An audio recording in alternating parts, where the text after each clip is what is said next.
Hi everyone, welcome back to my YouTube channel ಶ್ರೀಜು.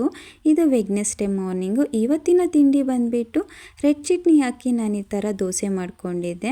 ಹಾಗೆ ತುಂಬ ದಿನಗಳ ನಂತರ ಇವತ್ತು ಚಿಕ್ಕಪ್ಪ ಕೂಡ ಮನೆಗೆ ಬಂದಿದ್ದರು. ಅವರಿಗೆ ಪೆಪ್ಪರ್ ಚಿಕನ್ ಅಂದರೆ ತುಂಬ ಇಷ್ಟ.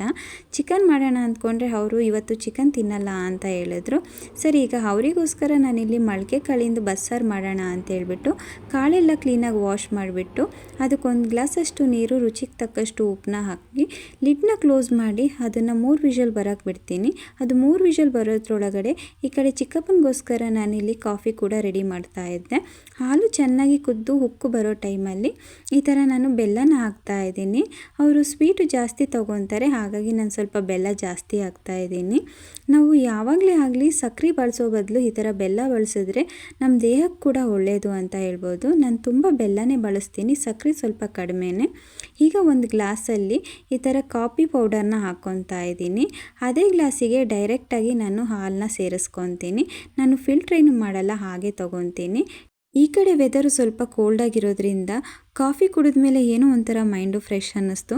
ತುಂಬ ದಿನಗಳು ಆದಮೇಲೆ ನಾನು ಕೂಡ ಕಾಫಿ ಕುಡಿದೆ. ಚಿಕ್ಕಪ್ಪನಿಗೋಸ್ಕರನೇ, ಅವರು ಒಬ್ಬರೇ ಕುಡಿಯಲ್ಲ ಅಂತ ಹೇಳ್ಬಿಟ್ಟು ನನಗೂ ಕೂಡ ಸೇರಿಸಿ ಮಾಡ್ಕೊಂಡಿದ್ದೆ. ಚಿಕ್ಕಪ್ಪನ ಜೊತೆ ಮಾತಾಡಿಕೊಂಡು ಕುಕ್ಕಿಂಗ್ ಕೆಲಸ ಕೂಡ ಸ್ಟಾರ್ಟ್ ಮಾಡಿಕೊಂಡೆ. ಒಂದು ಪ್ಯಾನಲ್ಲಿ ಸ್ವಲ್ಪ ಎಣ್ಣೆ ಹಾಕ್ಬಿಟ್ಟು ಅದಕ್ಕೆ ಚಕ್ಕೆ, ಯಾಲಕ್ಕಿ ಮತ್ತು ಬೆಳ್ಳುಳ್ಳಿ, ಹಸಿಮೆಣ್ಸಿನ್ಕಾಯಿನ ಹಾಕ್ಕೊಂಡು ಸ್ವಲ್ಪ ಫ್ರೈ ಮಾಡ್ಕೊತಾ ಇದ್ದೀನಿ.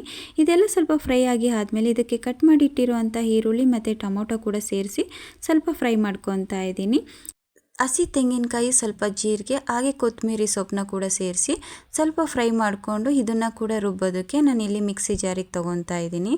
ಆಗಲೇ ನಾವು ವಿಷಲ್ ಕುಗ್ಸಿ ಇಟ್ಟಿರೋ ಅಂಥ ಮೊಳಕೆ ಕಾಳನ್ನ ಕೂಡ ಇದರಲ್ಲಿ ಹಾಕಿ ಸ್ವಲ್ಪ ರುಬ್ಕೊತಾ ಇದ್ದೀನಿ.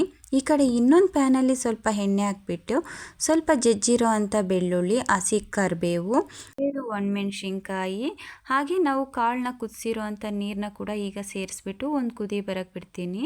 ನಾವು ಮಿಕ್ಸಿ ಮಾಡಿರೋ ಅಂಥ ಮಸಾಲ ಕೂಡ ಈಗ ಸ್ವಲ್ಪ ಸ್ವಲ್ಪ ಇದರಲ್ಲಿ ಸೇರಿಸ್ಕೊಂಡು ಮಿಕ್ಸ್ ಮಾಡ್ತಾ ಇದ್ದೀನಿ. ಹಾಗೆ ನಾನು ಜಾರಲ್ಲಿ ಸ್ವಲ್ಪ ನೀರು ಹಾಕಿ ಇದರಲ್ಲಿ ಸೇರಿಸಿ ಮಿಕ್ಸ್ ಮಾಡ್ಕೊತಾ ಇದ್ದೀನಿ.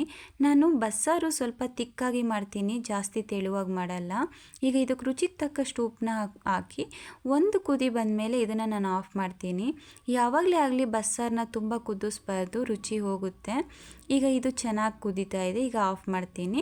ಈಗ ಇನ್ನೊಂದು ಕಡಾಯಲ್ಲಿ ಬಂದುಬಿಟ್ಟು ಸ್ವಲ್ಪ ಎಣ್ಣೆ ಹಾಕ್ಬಿಟ್ಟು ಕರಿಬೇವು, ಚಿಕ್ಕ ಚಿಕ್ಕದಾಗಿ ಕಟ್ ಮಾಡಿರೋ ಅಂಥ ಹಸಿಮೆಣ್ಸಿನ್ಕಾಯಿ, ಈರುಳ್ಳಿನ ಸೇರಿಸಿ ಒಂದ್ಸಲಿ ಮಿಕ್ಸ್ ಮಾಡ್ಕೊತಾ ಇದ್ದೀನಿ. ಈರುಳ್ಳಿ ಜಾಸ್ತಿ ನಾವು ಫ್ರೈ ಮಾಡಬಾರ್ದು, ಒಂದು ಸ್ವಲ್ಪ ಫ್ರೈ ಆದರೆ ಸಾಕು. ಈಗ ಇದಕ್ಕೆ ನಾವು ಮೊಳಕೆ ಕಾಳನ್ನ ಕೂಡ ಸೇರಿಸ್ಕೊಂಡು ಮಿಕ್ಸ್ ಮಾಡ್ಕೊತಾ ಇದ್ದೀನಿ. ಮೊಳಕೆ ಕಾಳು ಮಿಕ್ಸ್ ಆಗಿ ಆದಮೇಲೆ ಅದಕ್ಕೆ ಹಸಿ ತೆಂಗಿನಕಾಯಿ ಹಾಕಿ ಈ ಥರ ಚೆನ್ನಾಗಿ ಮಿಕ್ಸ್ ಮಾಡಿಕೊಂಡು ಗ್ಯಾಸ್ನ ಆಫ್ ಮಾಡ್ತಾ ಇದ್ದೀನಿ.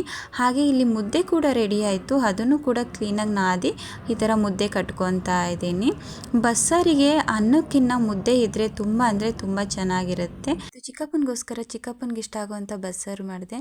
ನಾವು ಮನೆಗೆ ಯಾರೇ ಗೆಸ್ಟ್ ಬಂದರೂ ಅವ್ರಿಗೆ ಇಷ್ಟ ಆಗುವಂಥ ಅಡುಗೆ ಮಾಡಿದ್ರೆ ಅವ್ರಿಗೆ ತುಂಬ ಖುಷಿಯಾಗುತ್ತೆ. ಇವತ್ತಿನ ದಿನ ಅಂತೂ ತುಂಬ ಚೆನ್ನಾಗೋಯಿತು. Thank you for watching all.